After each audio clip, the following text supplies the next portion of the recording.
सभी को खेसारी के गाने में ही कंट्रोवर्सी क्यों दिखने लगता है?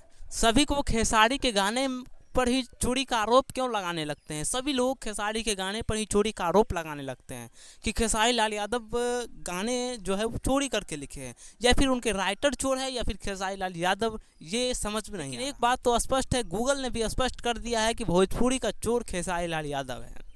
लेकिन इस पर ही बहुत सारे आरोप लग रहे हैं। इधर ही हाल फिलहाल खेसारी लाल यादव का एक गाना आया है, जो गाना का नाम है सीसी सेंट के सीसी।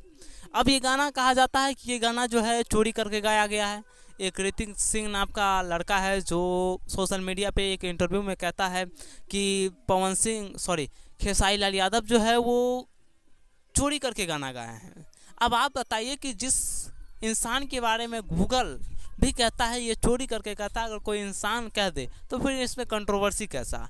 या फिर हर एक बार तो खेसारी लाल यादव चोरी करके तो नहीं गाते होंगे, या फिर हो सकता है कि पहले खेसारी लाल यादव गाए होंगे या फिर तभी ऋतिक सिंह गाया, कुछ भी हो सकता है, लेकिन अभी तक कंफर्म नहीं है।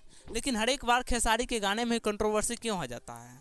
क्या खेसारी लाल यादव के गाने में व्यूज़ ना आने के चक्कर में उनके टीम और खेसारी लाल यादव कंट्रोवर्सी करना चाहते हैं, और कंट्रोवर्सी करने के लिए वो जो है गाने को चोरी करने लगते हैं? अब ये खैर ये तो अंदर की बात है, पता नहीं अंदर में क्या है नहीं है, लेकिन हमें जो दिखता है हम वही बताते हैं। क्योंकि खेसारी लाल यादव का जो रिकॉर्ड रहा है, और गूगल ने भी कह दिया है कि भोजपुरी का गाना चोर जो है वो खेसारी लाल यादव है। अब इस पर कुछ कहना नहीं है, क्योंकि आप लोग भी समझदार हैं, समझ गए होंगे।